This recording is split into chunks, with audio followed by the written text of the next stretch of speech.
Hello and welcome to Module 6 of the Ocean Accounting Education Series. My name is Arlette Schram, and I'm the Blue Finance Specialist at the Center for Sustainable Development Reform at the University of New South Wales.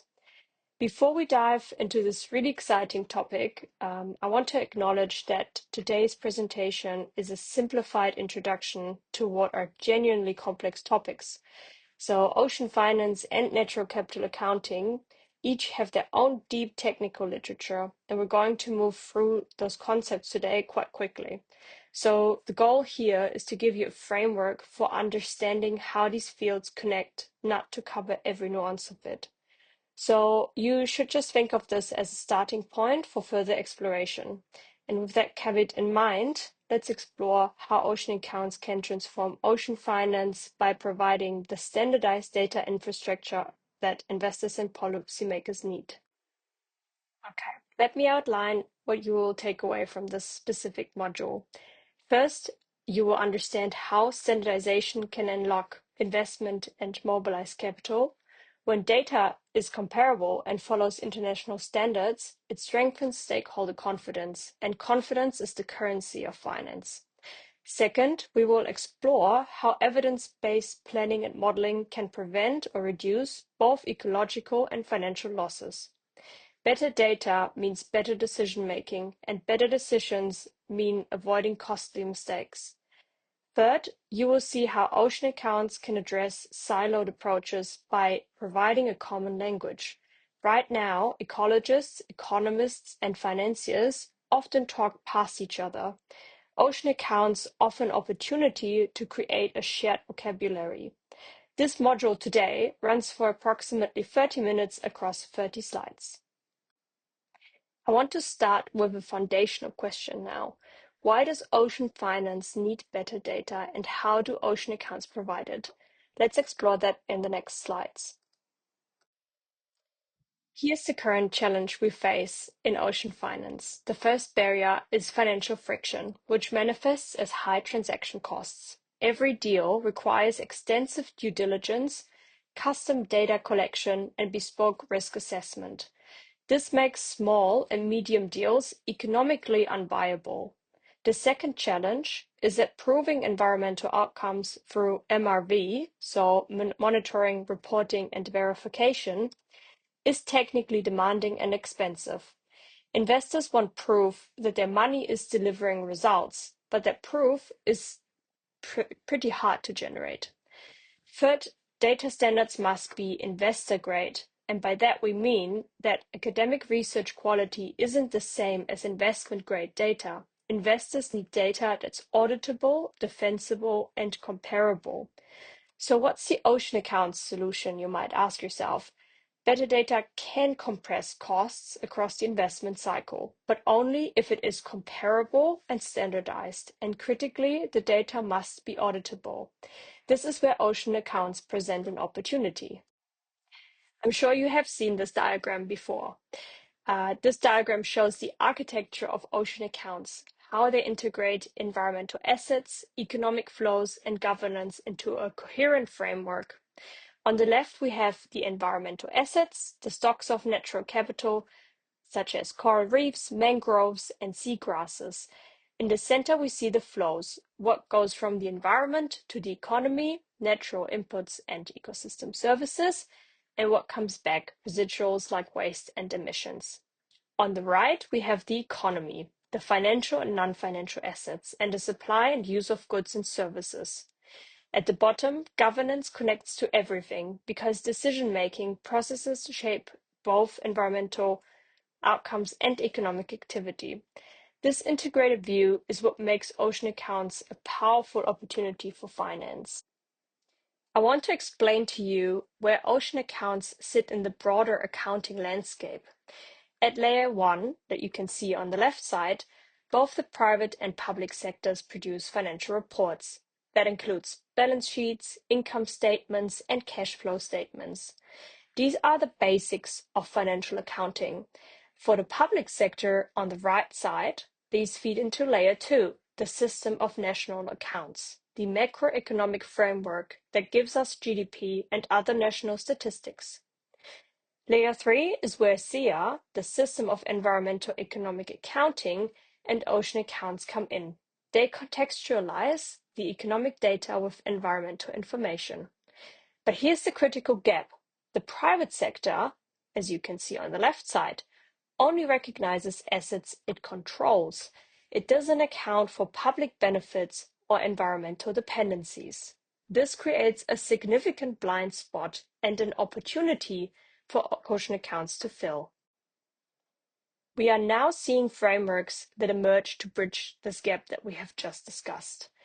The TNFD, the Task Force on Nature-Related Financial Disclosures, and the ISSB are pushing companies to report on their impacts and dependencies on nature.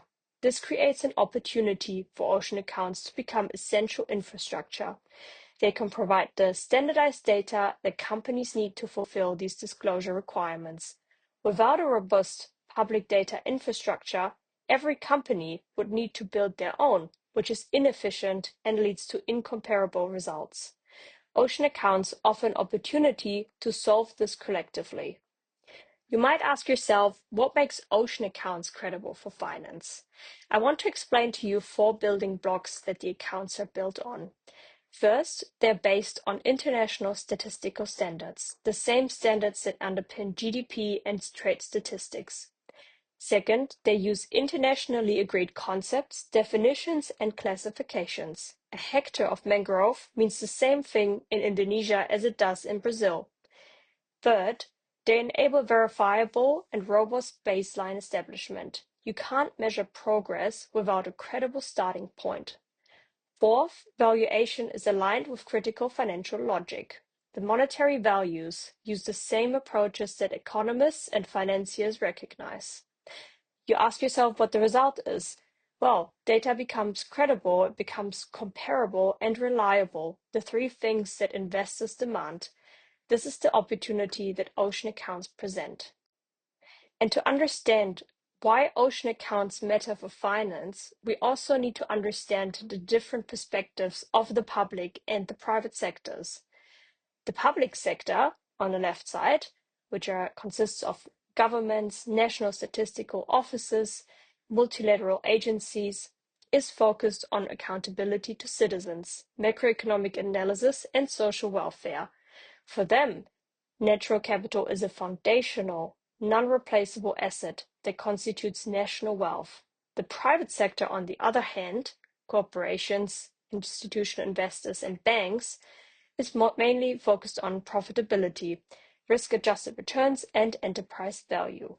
For them, natural capital represents a financial risk, which could be a hidden liability that could impact the future cash flows, cost of capital, and shareholder value. These aren't necessarily opposing views, they're complementary. Ocean accounts offer an opportunity to serve both perspectives with the same underlying data. So what are the possible solutions? For the public sector, there's an opportunity here to build the foundation and correct information failure. This means investing in the standardization of public goods, including SEA. Natural capital accounting creates an information commons. It reduces transaction costs for all market participants. For the private sector, there's an opportunity to implement the financial engineering required to manage risk and achieve scale.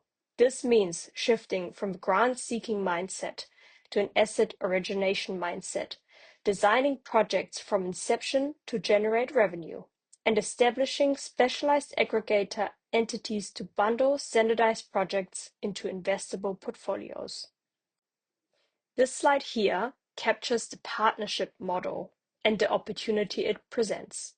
The public sector can act as an architect and risk absorber, creating markets, de-risking investments, and setting policy and regulation.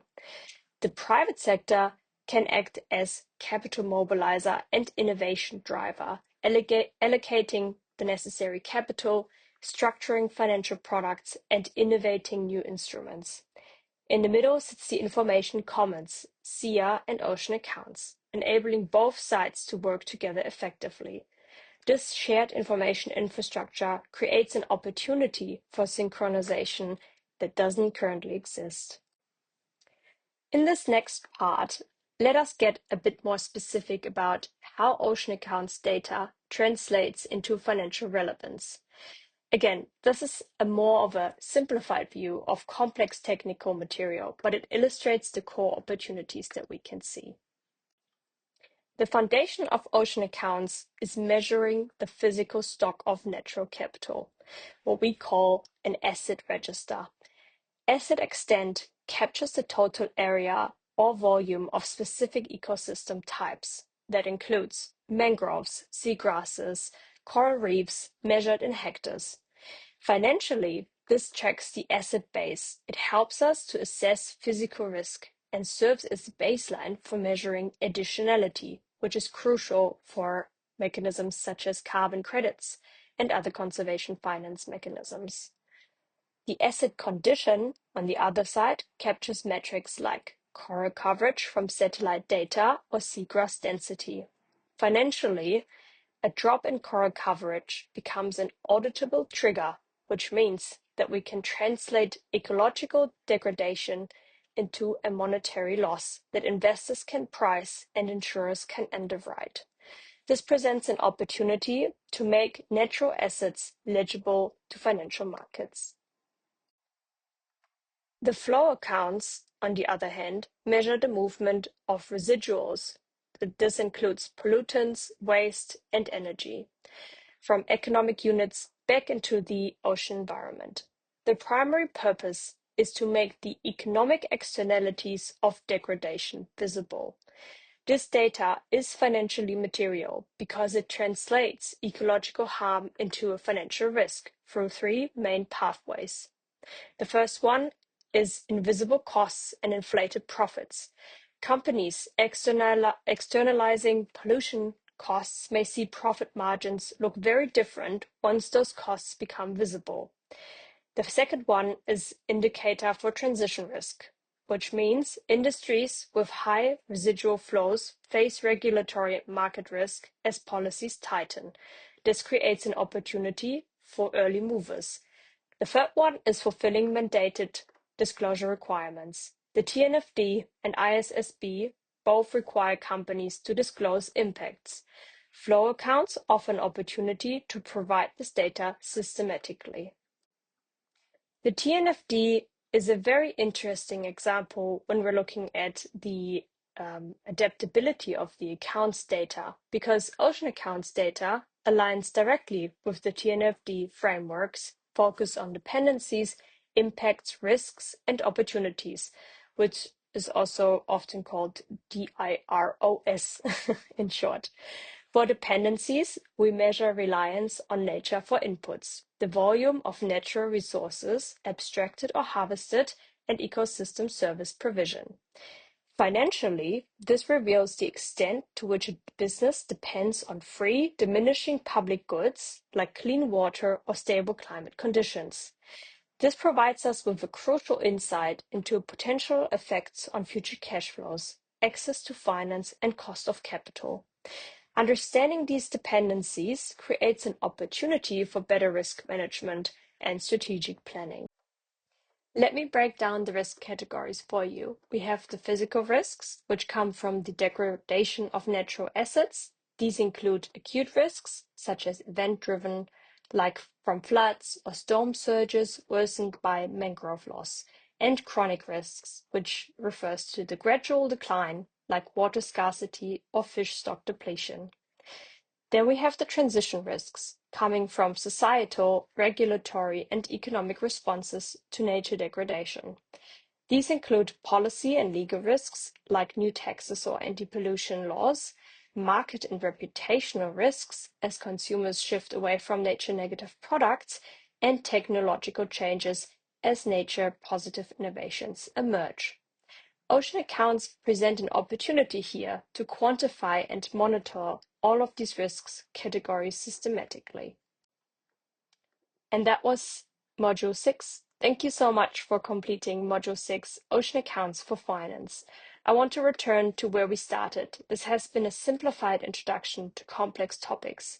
The technical details of ocean accounting, financial structuring, and risk assessment each deserve much deeper treatment, but I hope this overview has given you a first illustration of the core opportunity that the ocean accounts present us for in the financial space. Standardized ocean accounting data is not just an environmental nice to have, it can become financial infrastructure. It presents an opportunity to reduce transaction costs, enable risk pricing, and support disclosure requirements, and ultimately unlock the capital needed for ocean conservation and sustainable use. If you have questions, please feel free to reach out. And I can also happily provide you with additional GOAP education resources. Just text me, write me an email. You can see my email address on the slide here. Thank you very much.